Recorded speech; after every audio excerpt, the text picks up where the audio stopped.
locations that the white supremacists designate for black people. Go here, go there.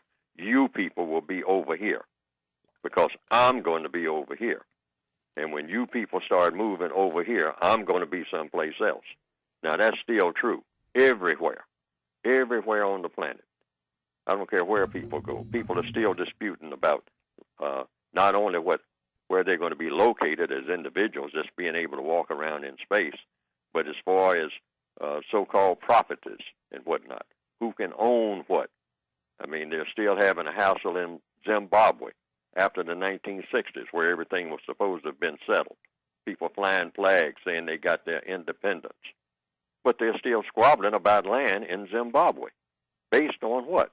On color, that's what. And then everybody blaming everybody, but it's always the usual suspects. It's always the white supremacists. It's never anybody else. Who are the white supremacists?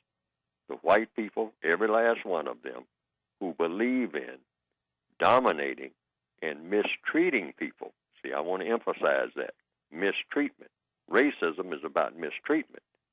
It's just not about some minor disputes between people who just, quote, unquote, happen to be of different shades of color, as we call it. It's not that.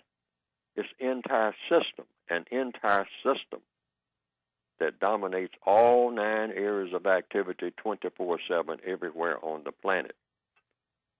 And this is why, black people still having problems trying to get a job, trying to get a house, trying to go here, trying to go there, trying to make plans.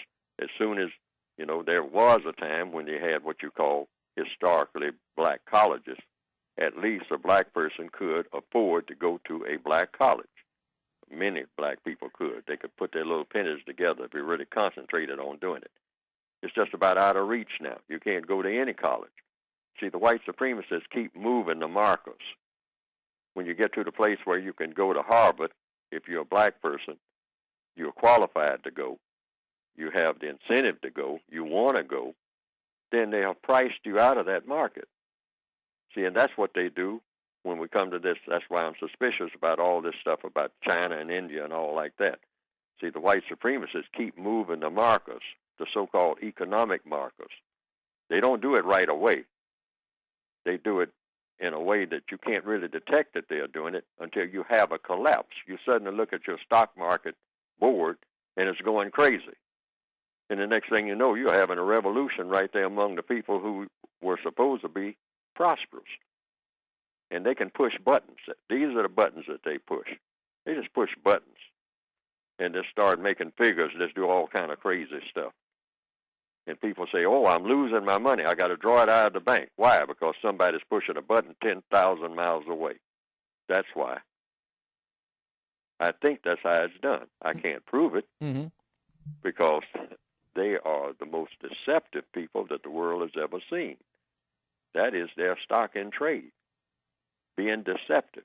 When you can deceive people, you can always dominate them and mistreat them.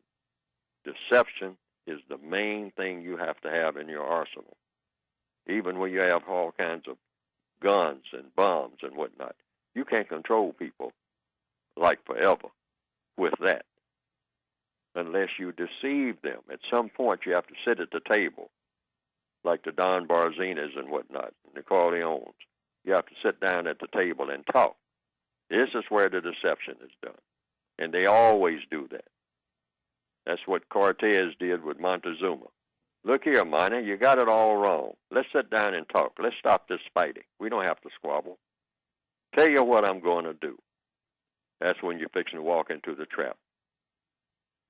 In every major item in this area of the world, I'm just going to put it in practical terms, you're deceived when you get ready to buy a car.